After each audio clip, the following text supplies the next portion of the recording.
న్యాయాధిపతుల గ్రంథం 13వ అధ్యాయం 8వ వచనం నేను చదువుతున్నాను చూడండి. 8వ వచనం. అందుకు మానోహ, నా ప్రభువా, నీవు పంపిన దైవజనుడు మరలా మా యొద్దకు వచ్చి పుట్టబోవు ఆ బిడ్డకు మేము ఏమేమి చేయవలనో దానిని మాకు నేర్పునట్లు దయచేయమని యెహోవాను వేడుకొనగా దేవుడు మానోహ ప్రార్థనను ఆలకించెను. దేవుడు ఈ వాక్య భాగాన్ని మన కొరకు దీవించినట్లుగా ప్రార్థన చేద్దాం. దయచేసి ప్రార్థనలో ఏకీభవించండి. కృపా సత్య సంపూర్ణుడైన పరిశుద్ధుడైన మా దేవ, మీకు స్తోత్రం. మీ ఉన్నతమైన కృపచేత మమ్మల్ని సజీవులుగా ఉంచి మీ సన్నిధికి నడిపించినారు. మిమ్మల్ని ఆరాధించే భాగ్యం ఇచ్చినారు. స్తోత్రాలు. ఈ సందర్భంలో చదువుకున్న మీ మాటలను దీవించండి. మీరు మాతో మాట్లాడండి. ఈ బలహీనుణ్ణి మరుగుపరిచి మీ నామాన్ని ఘనపరుచుకొనండి. చదవబోయే వాక్యాలను మా క్షేమం కొరకై ఆశీర్వదించుమని మా ప్రభువైన యేసుక్రీస్తు వారి పరిశుద్ధ నామమున ప్రార్థన చేసి వేడుకొనుచున్నాము తండ్రి. ఆమేన్.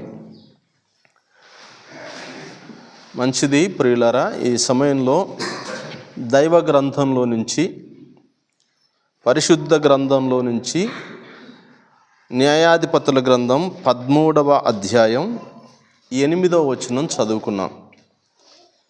ఈ చదవబడినటువంటి 8వ వచనంలో వ్రాయబడిన సంగతి ఏంటి అంటే, మీకు దేవుడు సంతానాన్ని, కుమారుణ్ణి ఇస్తాడు అని దేవదూత మానోహ భార్యకు చెప్తే, ఇప్పుడు మానోహ అంటే ఎవరు? సంసోను వాళ్ళ నాయన.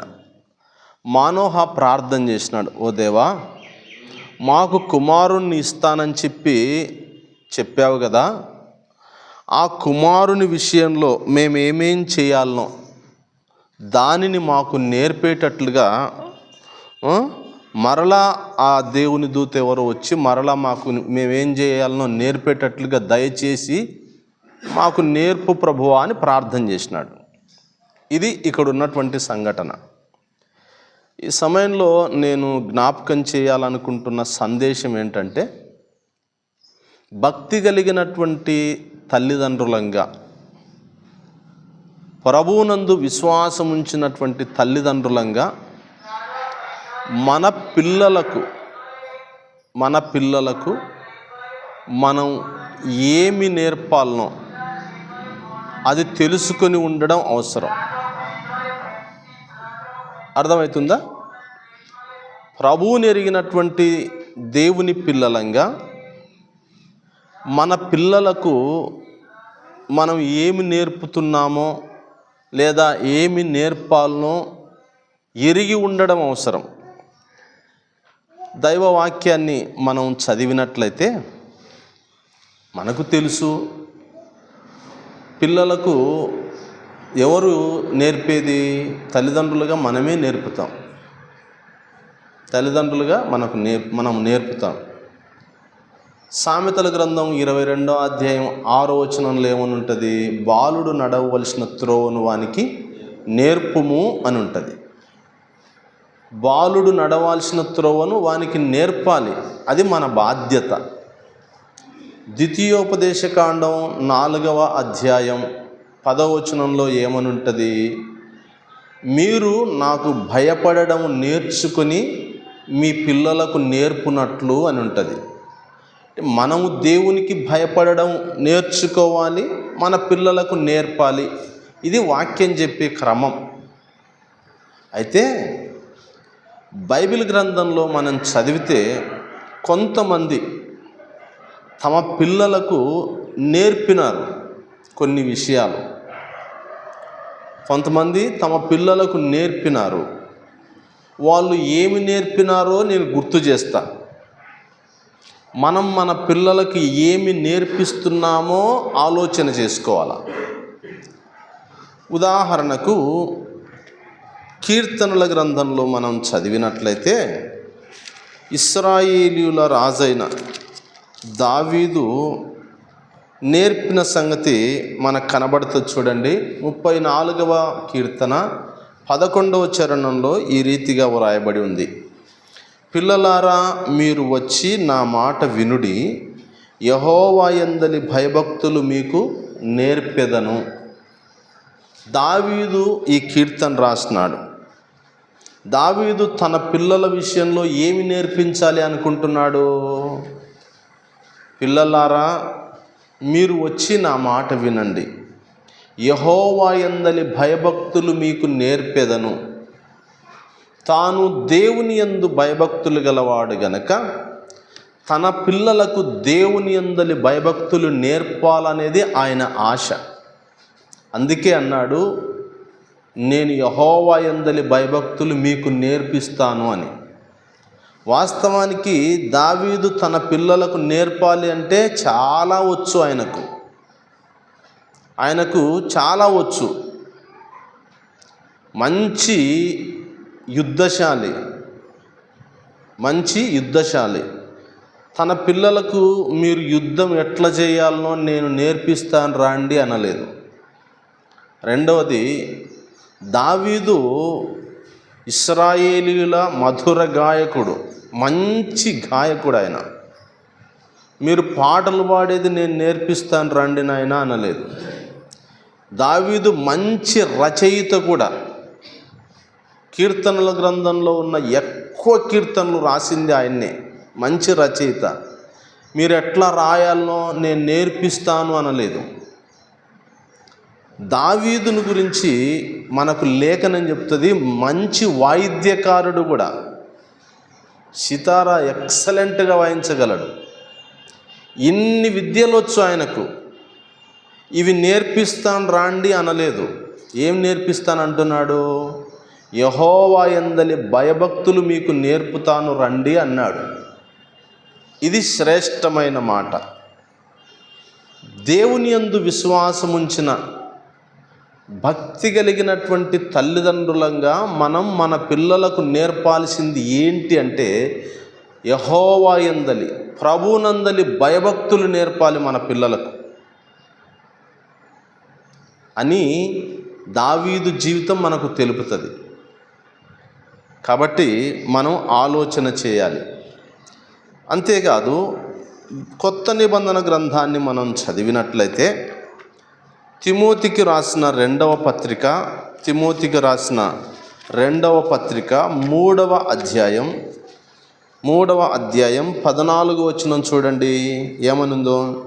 క్రీస్తు యేసునందుంచవలసిన విశ్వాసము ద్వారా రక్షణార్థమైన జ్ఞానము నీకు కలిగించుటకు శక్తిగల పరిశుద్ధ లేఖనములను బాల్యము నుండి నీవెరుగుదువు. ఇప్పుడు ఈయన తిమోతి వాళ్ళ తల్లి పేరు ఏం పేరు? యునీకే. తిమోతి వాళ్ళ అవ్వ పేరు లోయి అని వాక్యం చెప్తుంది. ఈయన తిమోతి బాల్యం నుండే ఈయనకేం తెలుసంట? ఆడుంది, శక్తిగల పరిశుద్ధ లేఖనాలను బాల్యం నుండి నువ్వు ఎరుగుదువు. నీకు తెలుసు, చిన్నప్పటి నుంచి వాక్యం తెలుసు. వాక్యం ఎట్లా తెలుసు తిమోతికి? వాక్యం తల్లి తన కుమారుడైన తిమోతికి దేవుని వాక్యాన్ని నేర్పించింది.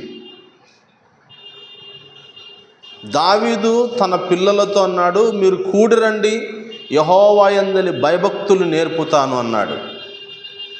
తిమోతికి తల్లి దేవుని వాక్యాన్ని నేర్పింది.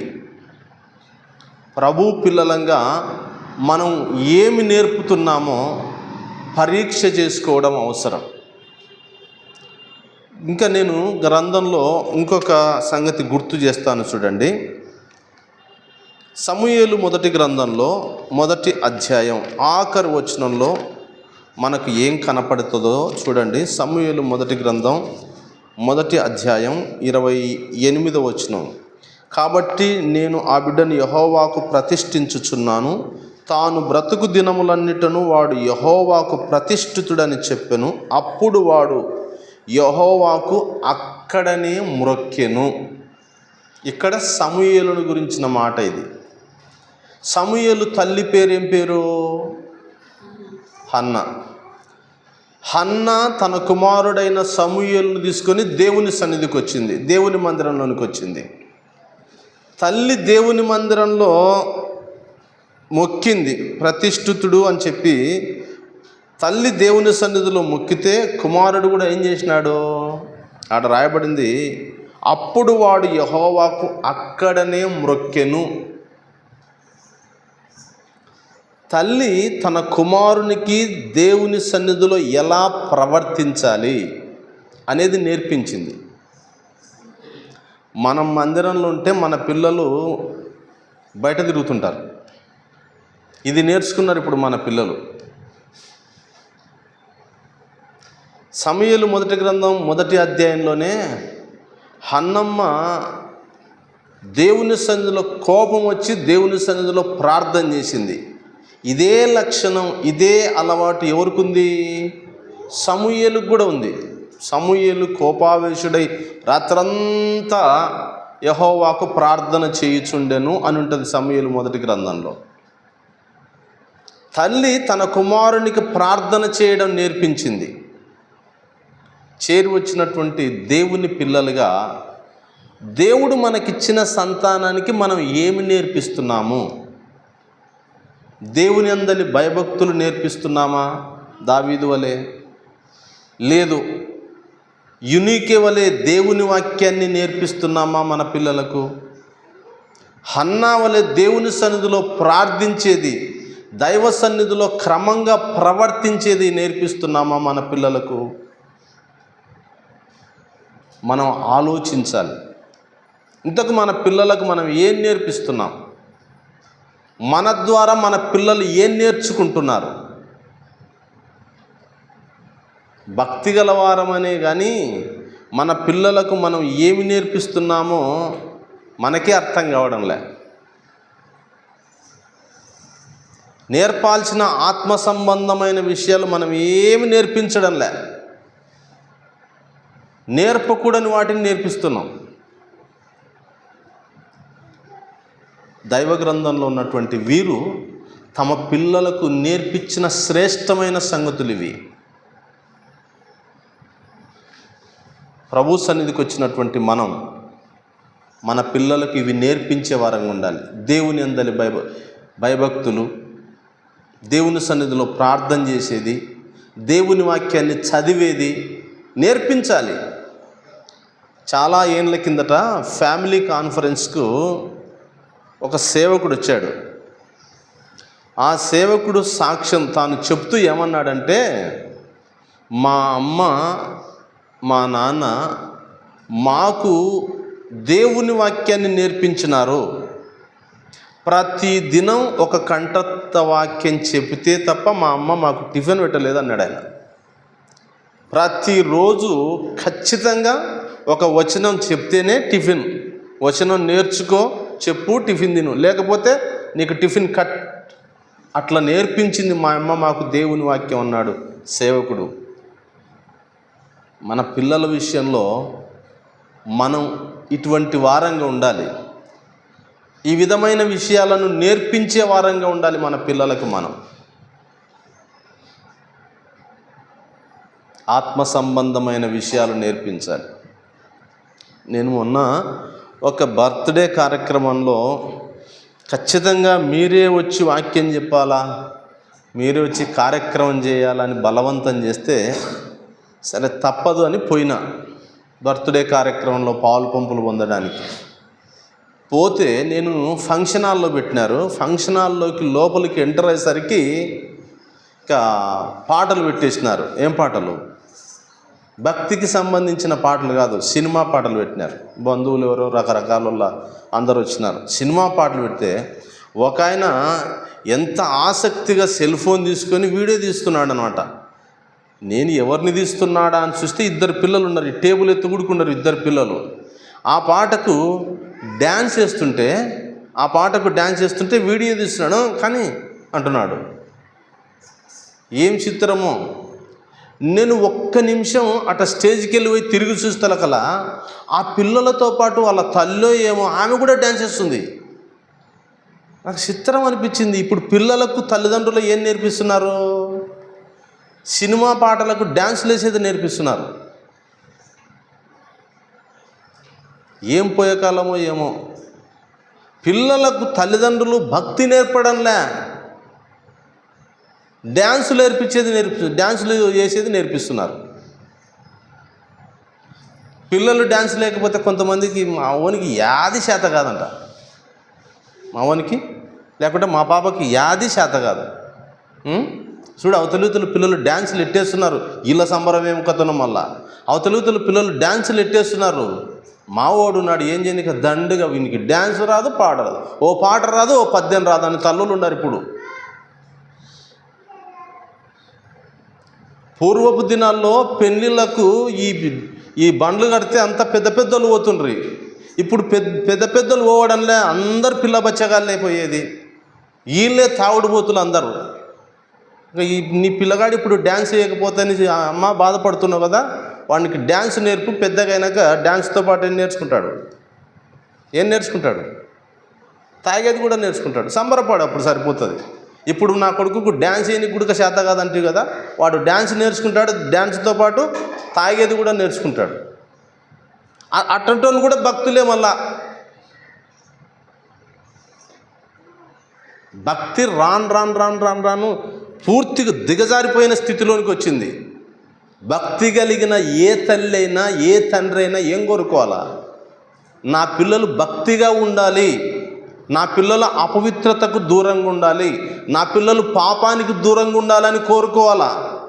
అంతేగాని లోకపోకడలు పోవాలి నా పిల్లలని కోరుకోకూడదు ఏ తల్లిదండ్రులు కూడా.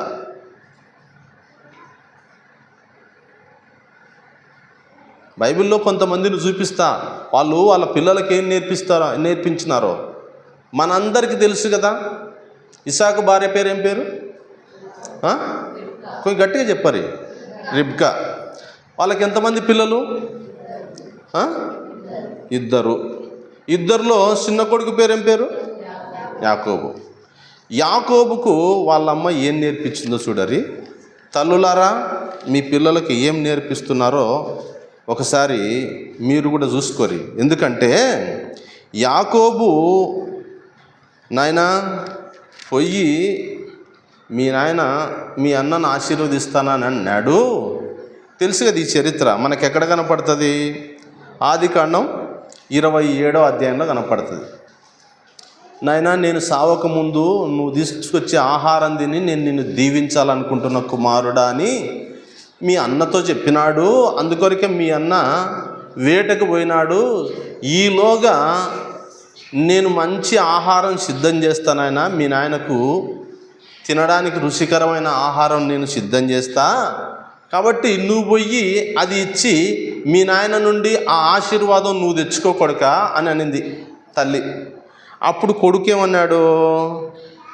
ఏమన్నాడంటే, అమ్మా నా శరీరం వేరు, 27వ అధ్యాయం కనపడుతుంది. అమ్మా నా శరీరం వేరు, అన్న శరీరం వేరు, అన్నదంతా రోమములతో ఉంటుంది కదా, నాయన నన్ను గుర్తుపడితేగిన నాకు ఆశీర్వాదం కాదు తల్లి, వచ్చేది శాపము అని చెప్పి అన్నాడు కొడుకు. అప్పుడు ఈమెమని చూడండి, 14వ వచనం చూడండి.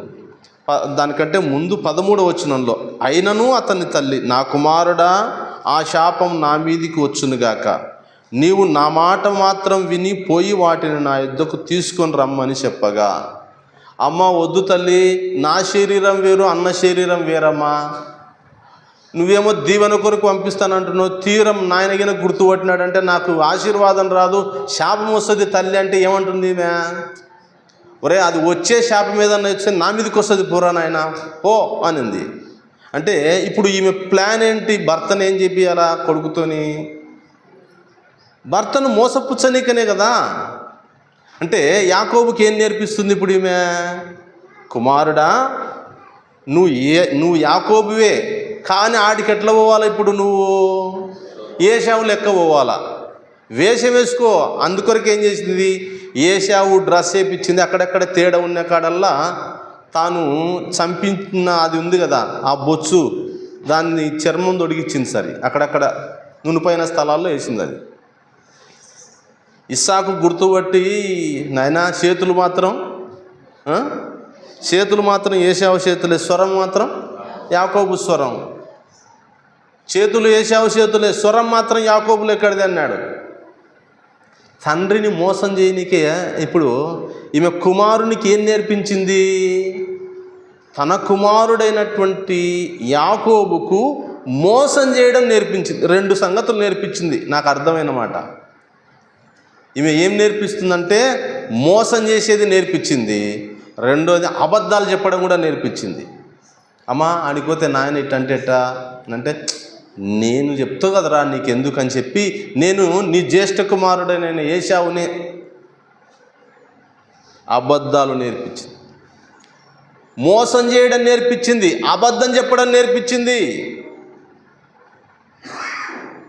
చాలామంది తల్లిదండ్రులు ఇవి నేర్పిస్తున్నారు. మోసం చేయడం, అబద్ధాలు చెప్పడం తల్లిదండ్రులే నేర్పిస్తారు. ఎవరన్నా రే బాబు మీ నాయన ఉన్నాడా ఇట్లా పిలుసు అని అంటే వాడు వచ్చినోడు అప్పులోడిగాని అనుకో, పిల్లలకి ఏం చెప్పి పంపిస్తారు? ఇంట్లో ఉంటాడు వాడు, వచ్చి ఇంట్లో నాయన ఆ అంకుల్ వచ్చి పిలుస్తున్నాడు అంటే ఒరే లేడని చెప్పరా అంటే, ఇప్పుడు ఇంట్లో పెట్టుకొని కూడా పోయి తండ్రి ఇంట్లో ఉంటాడు, పోయి ఏం చెప్పాలా పిల్లోడు? మా నాయన లేడని చెప్పాలా. ఇప్పుడు అబద్ధాలు నేర్పిస్తున్నది ఎవరు? మనమే. తల్లిదండ్రులుగా మనమే అబద్ధాలు నేర్పిస్తున్నాం పిల్లలకు. మనమే మోసం చేయడం ఈమె నేర్పించింది, అబద్ధం చెప్పడం నేర్పించింది, అబద్ధాలు నేర్పించింది, మోసం చేయడం కూడా నేర్పించింది. మనం ఏమి నేర్పిస్తున్నాం మన పిల్లలకు? అబద్ధాలు చెప్పడమా?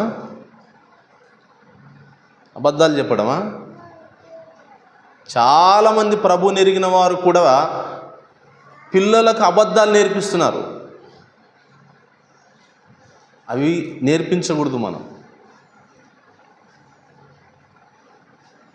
మోసం చేయడం నేర్పించడం.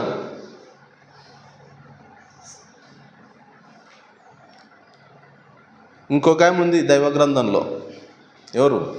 దినవృత్తాంతముల 2వ గ్రంథం 22వ అధ్యాయం 3వ వచనం. ఈమె ఇంకా ఘనమైన తల్లి. ఈమె పేరు ఏం పేరు? అతల్య. ఈ అతల్య అనే తల్లి ఆమె కుమారుడైన అహజ్యాకు ఎట్లా ప్రవర్తించడం నేర్పించిందంట? దుర్మార్గంగా ప్రవర్తించడం తల్లే నేర్పించిందంట. ఇప్పుడు బాలుని హృదయంలో మూఢత్వం స్వాభావికంగా పుట్టునని ఉంటుంది గ్రంథంలో. అటటోనికి ఈమెనే ఏం నేర్పిస్తుంది? దుర్మార్గంగా ప్రవర్తించడం తల్లి నేర్పిస్తుంది. కొంతమంది తల్లులు ఇటటోళ్ళు ఉంటారు, అతల్య లెక్క తల్లులు ఉంటారు. నాకు తెలిసిన ఒక కుటుంబం ఉంది. తల్లి ఎప్పుడు బిడ్డకి ఏం చెప్తుందంటే, ఇగో పాప, మీ నాయన ఎన్ని సంబంధాలన్నా తీసుకురాని, మీ నాయన ఎన్ని సంబంధాలన్నా తీసుకురాని, నాకు ఇష్టం లేదంటున్నాను చూడు. ఎన్ని సంబంధాలన్నా తీసుకురాని నాకు ఇష్టం లేదంటున్నాను చూడు, నువ్వు మాత్రం మామ కొడుకునే చేసుకోవాలా. చిన్నప్పటి నుంచి అంటే ఆ పాపకు జ్ఞానం కలిగినప్పటి నుంచి, అంటే అర్థం చేసుకునే వయసు వచ్చినప్పటి నుంచి అదే ఫీడింగేగా. నువ్వు మామ కొడుకునే చేసుకున్నాలా, నువ్వు మామ కొడుకునే చేసుకోవాలా, నువ్వు మామ కొడుకునే చేసుకోవాలా, ఇదే పదమే చెప్పుకుంటూ వచ్చింది. పెద్దగా అయిన తర్వాత తల్లిదండ్రులకు పెట్టకుండా లెటర్ రాసింది ఆమె. ఎవరు? చిన్నప్పటి నుంచి ఇన్నినటువంటి పాప యవనస్తురాలైనాక లెటర్ రాసింది.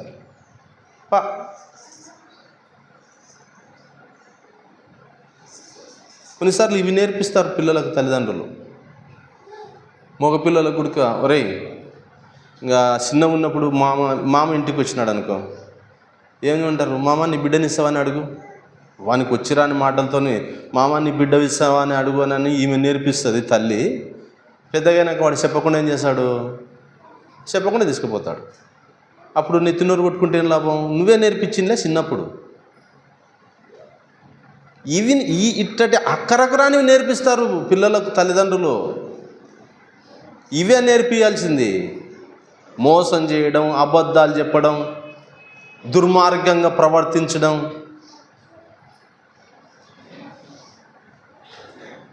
ఇట్టడివి నేర్పించకూడదు మన పిల్లలకు. దొంగతనాలు చేసేది కూడా ఎవరు నేర్పిస్తారు? తల్లిదండ్రులే దొంగతనాలు చేసేది కూడా నేర్పించేది. వీళ్ళు కొన్ని దొంగతనం చేసి తీసుకొచ్చుకో నువ్వు కొన్ని అని వాళ్ళకు నేర్పడం. బస్సులలో కూడా ఆర్టీసీ బస్సులలో మనం ప్రయాణం చేస్తాం కదా, ఈ తల్లులే పిల్లలకి ఏం నేర్పిస్తారు? అబద్ధాలు నేర్పిస్తారని ఒక ఎగ్జాంపుల్ చెప్తా. ఒకసారి బస్సు ఎక్కితే కండక్టర్ అమ్మా ఈ పిల్లోని కూడా టికెట్ తీసుకురాలా, ఖచ్చితంగా ఈ పిల్లోని టికెట్ తీసుకాల్సిందే అంటున్నాడు కండక్టరు. టికెట్ తీసుకోవాలని అంటే వచ్చేటప్పుడు ఈ టికెట్ తీసుకెళ్ళా కండక్టర్ అంటే, అమ్మ వానికి వయసు ఎక్కువ ఉన్నట్టుంది, ఖచ్చితంగా టికెట్ తీసుకోవాల్సిందే అనని టక్కున కండక్టర్ ఫస్ట్ వాడిని పిల్లోని ఉన్నాడంటే, ఒరే ఏం చదువుతున్నావురా అన్నాడు. అరే ఏం చదువుతున్నారు అంటేనే వాడు టక్కుమనే ఉన్నాడు, 2వ తరగతి అన్నాడు. ఏడ 2వ తరగతి, ఎల్కేజీ కాదు ఉంటుంది వాళ్ళమ్మ. వాడు 2వ తరగతి అని వాడు చెప్తే వాళ్ళమ్మ ఎల్కేజీ కాదు, నీకేం తెలుసురా నువ్వేం చదివేది ఉంటుంది. ఇంత చిత్రంగా తయారైనారు. ఎంత 15 రూపాయలు 20 రూపాయల టికెట్ కొరకు పిల్లలకి ఏం చెప్తారు? వయసు ఎక్కువ ఉంటుంది, ఎల్కేజీ చదవకపోయినా ఎల్కేజీ అనేది, లేకుంటే మా వాడు నర్సరీకే పోతున్నది అనేది.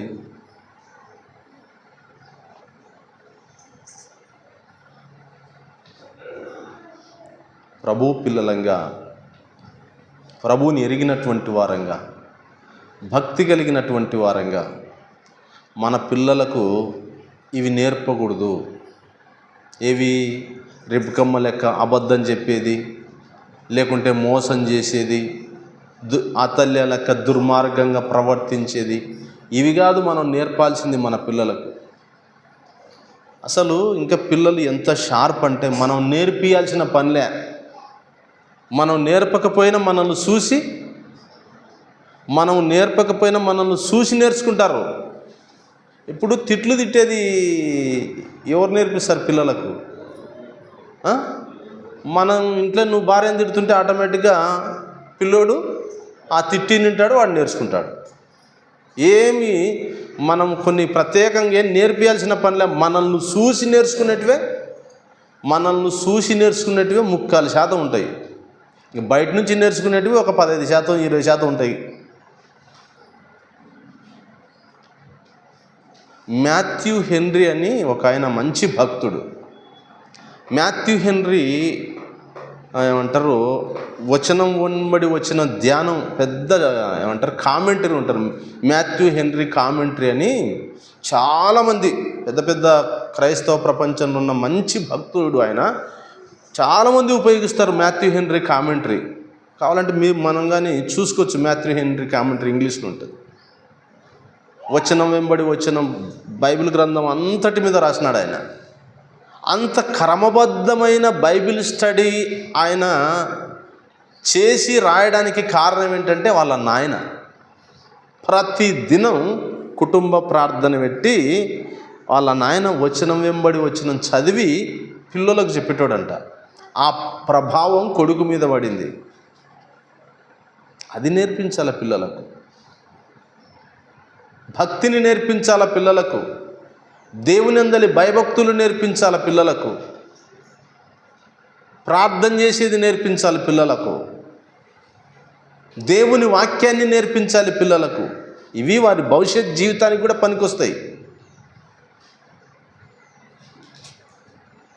అవి నేర్పించడంలో ఇప్పుడు తల్లిదండ్రులు విశ్వాసులే, లోకస్తులతో మనకేం అవసరంలే. అవి నేర్పించడంలే. నేర్పించకూడని వాటిని నేర్పించే తల్లిదండ్రులు చాలామంది అయినారు ఇప్పుడు. ప్రియులారా, దైవ గ్రంథం చెబుతుంది మనం నేర్పించాలి అంటే మనం మొదట ఏం చేయాలా? మనం నేర్చుకోవాలని చెప్తుంది వాక్యం. దేవుని మందిరంలో కూర్చున్నటువంటి మనం పరీక్ష చేసుకుందాం. ఒకసారి మనల్ని మనం ఆత్మ పరిశీలన చేసుకుందాం. మనం ఏం నేర్పిస్తున్నాము? యేసు ప్రభు దగ్గరకు వచ్చి శిష్యులు ఏమని అడిగినారు? ప్రభువా, మాకు ప్రార్థన చేయడం నేర్పించు. మన పిల్లలకు మనం ప్రార్థన చేసేది నేర్పిద్దాం. ఉదయం లేచిన తర్వాత దైవ గ్రంథాన్ని చదివినప్పుడు ఆ చదివిన వచనంలో ఉన్న సంగతి ఏదో అది నేర్పిద్దాం మన పిల్లలకు. వారి భావి జీవితానికి కూడా పనికొస్తుంది అది.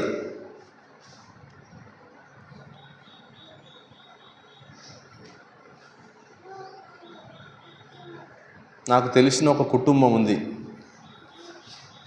వాళ్ళ అమ్మ ఎప్పుడు ఏం చెప్తుందంటే, పిల్లోడు వాడు ఉంటాడు కదా, మీ నాయన మంచోడు కాదు,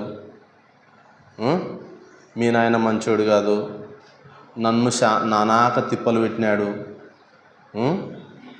మీ నాయనతో నేను ఏగి సచ్చినా, ఏమంటే మీ కొరకు నేను ఇంత కాపురం చేసిన, ఇవేంగా కొద్ది సమానం. అంటే వాళ్ళ నాయనను తల్లి ఎట్ట తయారు చేసిందంటే, పిల్లోని దగ్గర వాళ్ళ నాయనను చూస్తే నేను అరుకుదామనే తట్ట తయారు చేసింది. ఇంకా అట్టుంటారు కొంతమంది తల్లులు. ఆయన నాతో గోడు ఎలవోసుకున్నాడు. అన్నా, నువ్వన్నా చెప్పు, మా వానికి సమయం దొరికినప్పుడు. అసలు ఇంకా నా మీద కొంచెం కూడా మనసు లేకుండా చేసింది నా భార్య. మళ్ళా నేనే బట్టలు తీసుకొస్తున్నా, వాళ్ళ చదువులకు నేనే డబ్బులు ఖర్చు పెట్టుకుంటున్నా, వాళ్ళ తిండికి అన్నిటికీ సుఖంగా నేనే సాగుతున్నా. కానీ నేను తెచ్చే తింటున్నారు, నేనంటే ఇష్టపడరు పిల్లలు అంటున్నాడు. అంటే దీనికి కారణం ఏంది? దీని వెనుకున్నటువంటి చరిత్ర ఏంది? తల్లి. అసలు ఇంకా కొంతమంది తల్లులు ఉంటారు, మీ అమ్మ అంటే పిల్లలకి ఏం నేర్పిస్తారంటే, ఒరేయ్ మీ జేజీ మీ అబ్బా నాయన మంచోళ్ళే కాదు, అసలు మీ చిన్నాయన గారు కానీ మీ పెదనాయన గారు కానీ ఏం మంచోళ్ళు కాదు కొడుక. పిల్లలకు ఇవి ఇంకా ఈ టీచింగ్ ఎక్కిస్తూనే ఉంటారు. ఇంకా ఇది అందుకొరకే కొన్ని కుటుంబాలు ఎట్టుంటాయంటే, అన్నదమ్ముల పిల్లలే ఉండాల్సినంత సఖ్యత ఉండదు, అక్కజనుల పిల్లలే ఉండాల్సినంత ప్రేమాభిమానాలు ఉండవు. ఏందంటే మనం నేర్పించడం అట్లా. దానిల వలన వచ్చి మనం సాధించేది ఏం చెప్పు? అవి నేర్పించడం మానండి. భయభక్తులు నేర్పిస్తే ఆటోమేటిక్గా సెట్ అయిపోతారు వాళ్ళు. మనం నేర్పించాల్సింది నాయన, దేవుని సన్నిధిలో ఎట్టుండాలా, నువ్వు బాగా ప్రార్థన చేసుకోవాలా, నువ్వు బాగా దేవుని వాక్యాన్ని క్రమంగా చదువుకోవాలా, దుష్టులతో సాంగత్యం చేయకూడదు, ఆత్మీయంగా ఉండాలి, దేవుని పిల్లలతో సహవాసం చేయాలి. ఇవి నేర్పించినాం అనుకోండి, ఆటోమేటిక్గా మన బంధువులైనా వాళ్ళు అపవిత్రంగా బతికే వాళ్ళు, అవిశ్వాసులై ఇష్టానుసారంగా బతికేతోళ్ళు అయితే మనం చెప్పకపోయినా వీళ్ళు భక్తి నేర్చుకున్నారంటే దూరం అవుతారు వాళ్ళు.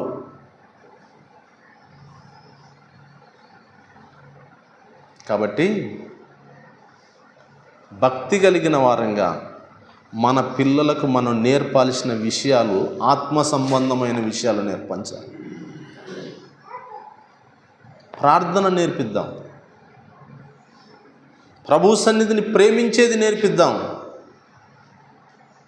దేవునికి ఇచ్చేది నేర్పిద్దాం. ఈ మధ్య ఒక సేవకుడు చెప్పినాడు, పిల్లోనికి రే చర్చికి పోతున్నావు కదా, సండే స్కూల్కి పోతున్నావు కదా, ఈ రూపాయి తీసుకో కానికెయ్యి, ఈ రూపాయి తీసుకో కానికెయ్యి అన్నాడంట. వాడు పిల్లోడు పోతున్నాడు. మళ్ళీ ఎన్నికి పిలిచి పట్టినాక ఈ రూపాయి నువ్వు కొనుక్కపో అన్నాడంట. ఇంకొక రూపాయి ఇచ్చి ఈ రూపాయి నువ్వు కొనుక్కపో అని అన్నాడు.